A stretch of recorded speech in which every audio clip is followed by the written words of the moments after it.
அண்ணா அன்னைக்கு எதுவும் ஆகாதுண்ணா, நீ வருத்தப்படாதண்ணா. நான் அவளுக்கு எத்தனை தடவை கால் பண்ண தெரியுமா யாழினி? அந்த திருமூர்த்தி திரும்பவும் ஏதோ பண்ணிட்டானோன்னு நினைச்சேன். ஆனா ஆனந்தி என்னை எப்படி பார்த்து தெரியுமா? கிச்சன்ல போய் பார்த்தா அவ்வளோ ரத்தம். எப்படி எல்லாம் துடிச்சிருப்பாளோ, எப்படி கிடந்தா அவன் மனசு அந்த நேரத்தில் எப்படி எல்லாம் தவிச்சிருக்கும்.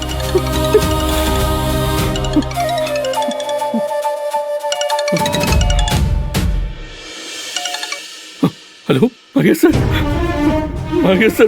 ஆனந்தி அன்பு அன்பு என்னாச்சு? ஏன் அழற? ஆனந்திக்கு என்ன? இப்ப நீ எங்க இருக்க அன்பு? சார், பார்த்த சாரதி ஹாஸ்பிட்டல்ல ஆனந்தியை அட்மிட் பண்ணிருக்காங்க சார். வாட்? ஏன்? அவ கீழே விழுந்து கையெல்லாம் அடிபட்டிருக்கு சார், தலையில அடிபட்டிருக்கு சார். My God. சார், அவ கண்ணே திறக்கல சார். என்னால ஆனந்தி அப்படி பார்க்க முடியல சார். என்ன அன்பு சொல்ற? டாக்டர் என்ன சொன்னாங்க? ட்ரீட்மெண்ட்லாம் கொடுக்கறாங்க சார், ஆனா கிரிட்டிக்கலா இருக்குன்னு சொல்றாங்க சார். ஆனந்திக்கு ஏதாவது ஆச்சுன்னா நான் என்ன சார் செய்வேன்? நோ நோ நோ அன்பு, அதெல்லாம் ஒண்ணும் ஆகாது. ஓகே சார், ஆனந்தி எனக்கு வேணும் சார். சார், என் உயிரே அவதான் சார். அன்பு அன்பு please please control your self அன்பு. ஆனந்திக்கு எதுவும் ஆகாது. இங்க பாரு, இப்பதான் நீ தைரியமா இருக்கணும். உன் தைரியம் தான் ஆனந்தியை காப்பாத்தும். அன்பு அழாத அன்பு, ப்ளீஸ் பி ஸ்ட்ராங். சார், தைரியமா இருக்கணும் தான் சார் நினைக்கிறேன், ஆனா என்னால முடியல சார். அன்பு அப்படி சொல்லக்கூடாது. You can. தைரியமா இரு. இங்க பாரு, ஹாஸ்பிட்டல் செலவை பத்தி எதுவும் கவலைப்பட வேண்டாம்னு சொல்லு. ஆனந்திக்கு எந்த லெவல் ட்ரீட்மெண்ட் கொடுக்கணுமோ, எப்பேற்பட்ட டாக்டரை கூட்டிட்டு வரணுமோ வர வைக்க சொல்லு. செலவை நான் பாத்துக்கிறேன். I'll take care of everything. Anandhi பொழைக்கணும், பொழைச்சிருவா.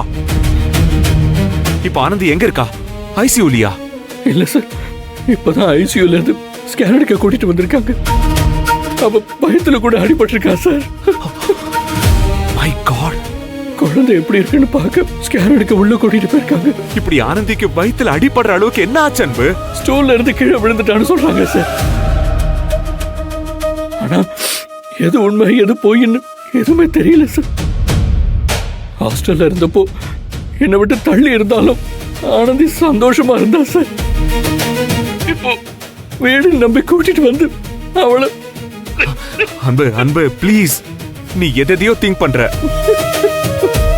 அதுக்கும் இதுக்கும் சம்பந்தமே இல்ல. நீ தைரியமா இரு. நீ முதல்ல தனியா இருக்க கூடாது. நான் உடனே கிளம்பி வரேன். வாங்க சார்.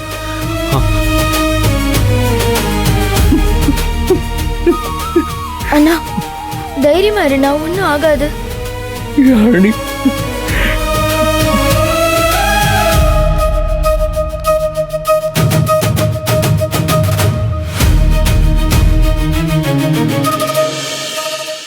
உங்களை டாக்டர் கூப்பிடுறாங்க.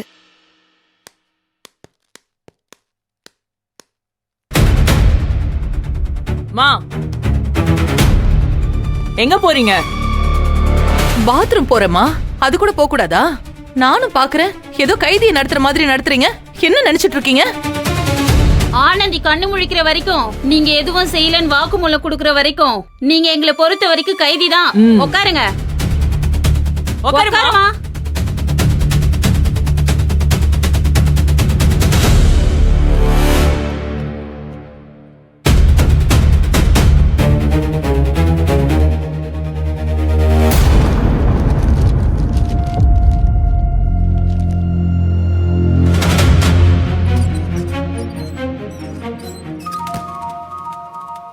டாக்டர். உட்காருங்க. Doctor, Anandhi scan report. ஆனந்திக்கு பெருசா ஒன்றும் ப்ராப்ளம் இல்லை. ஆனா ஆனா என்ன டாக்டர்? சொல்லுங்க டாக்டர். அன்பு அன்பு ப்ளீஸ் காம் டவுன். கொஞ்சம் அமைதியா நான் சொல்றத கேளுங்க. எந்த காம்ப்ளிகேஷன்ஸும் இல்லாம ஆனந்தியை காப்பாத்தணும் தான் நாங்க முயற்சி பண்ணிட்டு இருக்கோம். நீங்க எந்த மாதிரி பதட்டத்துல இருப்பீங்கன்னு எனக்கு புரியுது. பட் கொஞ்சம் கண்ட்ரோலா இருந்தாதான் நானும் என்ன சூழ்நிலைன்னு உங்ககிட்ட ஓப்பனா சொல்ல முடியும். இல்ல இல்ல இல்ல டாக்டர், நான் டென்ஷனா இல்ல.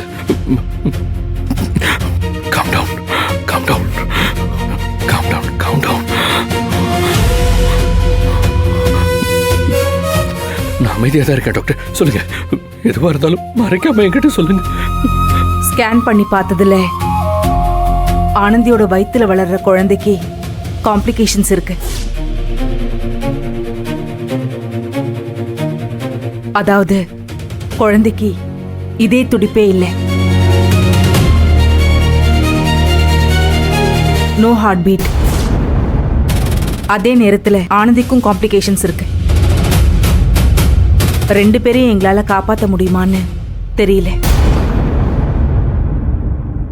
சோ யாராவது ஒருத்தரை தான். டாக்டர், அன்பு, நான் திரும்பவும் சொல்றேன், நீங்க இப்படி எமோஷனலா பிரேக் ஆகாம இருந்தா மட்டும்தான் என்னால அடுத்து என்ன பண்றதுன்னு தீர்மானிக்க முடியும். டாக்டர், இதுக்கு முன்னாடி நீங்க எதை சொன்னதும் நான் அமைதியா இருந்தேன். இல்ல, நான் அமைதியா தானே எல்லாத்தையும் கேட்டேன். ஆனா நீங்க நீங்க இப்ப என்ன சொன்னீங்க? ரெண்டு உயிர்ல ஒண்ணா? இல்ல டாக்டர், இல்ல, நீங்க அப்படிலாம் சொல்லக்கூடாது. ஆனந்தி குழந்தை ரெண்டு பேருமே எனக்கு முக்கியம் டாக்டர். அந்த ரெண்டு உயிரை எனக்கு வேணும். உங்களை கையெடுத்து கும்பிடுறேன் டாக்டர். டாக்டர், ஆனந்தியையும் எங்க குழந்தையையும் எப்படியாவது காப்பாத்தி கொடுத்துருங்க டாக்டர், ப்ளீஸ். அன்பு, எனக்கு என்ன சொல்றதுனே தெரியல. கொஞ்சம் ரிலாக்ஸ் ஆகுங்க அன்பு. டாக்டர், உங்களுக்கே தெரியும்ல, ஆனந்தியை பத்தியும் அந்த குழந்தைய பத்தியும் உங்களுக்கு தெரியும்ல. எல்லாரும் அந்த குழந்தைய ஒரு பெரிய பாவமா அவமான சின்னமா நினைச்சு அப்படிப்பட்ட குழந்தைய போய் சுமக்கிறேன்னு ஆனந்திய அசிங்கப்படுத்தி பேசினாலும் தெரிஞ்சோ தெரியாமலோ உருவான ஒரு உயிரை அழிக்க மாட்டேன்னு உறுதியா நின்னவை ஆனந்தி. இதெல்லாம் நீங்க சொல்லணுமா அன்பு? எல்லாமே எனக்கே தெரியுமே. எல்லாம் தெரிஞ்சும் ரெண்டு உயிர்ல ஒண்ணுன்னு நீங்க சொல்லாமா டாக்டர்? அன்பு, இங்க சிச்சுவேஷன் அப்படி. டாக்டர் ப்ளீஸ், இப்ப ஆனந்தின்னா எனக்கு அந்த குழந்தைய சேர்த்துதான். எப்படியாவது ரெண்டு உயிரையும் காப்பாத்துங்க டாக்டர். அது யார் மூலமா உருவா இருந்தாலும் அது ஆனந்தியோட குழந்தை. அது எங்க குழந்தை. ஆனந்தி கண்ணு முழிச்சு பார்க்கும்போது அந்த குழந்தை இல்லைன்னு என்னால எப்படி டாக்டர் சொல்ல முடியும்? குழந்தைய காப்பாற்ற முடியாதவனா ஆனந்தி முன்னால என்னால நிக்க முடியாது டாக்டர். எனக்கு ரெண்டு உயிருமே வேணும். நான் என்ன பண்ணணும்னு மட்டும் சொல்லுங்க. நான் என்ன செஞ்சா அந்த குழந்தைய காப்பாற்ற முடியும்னு சொல்லுங்க டாக்டர். ஐயோ அன்பு, நீங்க புரியாம பேசுறீங்க. டாக்டர், நீங்க என் கூட வாங்க, நம்ம ஆனந்தியை பார்க்கலாம். நான் பேசுறேன் அவகிட்ட, எங்க குழந்தைகிட்ட நான் பேசுறேன். அது ஆனந்தியோட குழந்தை. அவ எப்படி எல்லாத்தையும் தாங்கிட்டு போராடி நிக்கிறாளோ அதே மாதிரி அந்த குழந்தையும் போராடும். அன்பு ப்ளீஸ். அது திரும்ப வந்தாகணும் டாக்டர். நான் சொல்றேன், நான் பேசுறேன். அன்பு, நிச்சயமா உங்க நம்பிக்கை ஜெயிக்க வச்சோம். நான் எல்லா முயற்சியும் எடுக்கிறேன். ஆனா இப்ப நீங்க இருக்கிற சூழ்நிலையில ஆனந்தியை பாக்குறது சரியா வராது.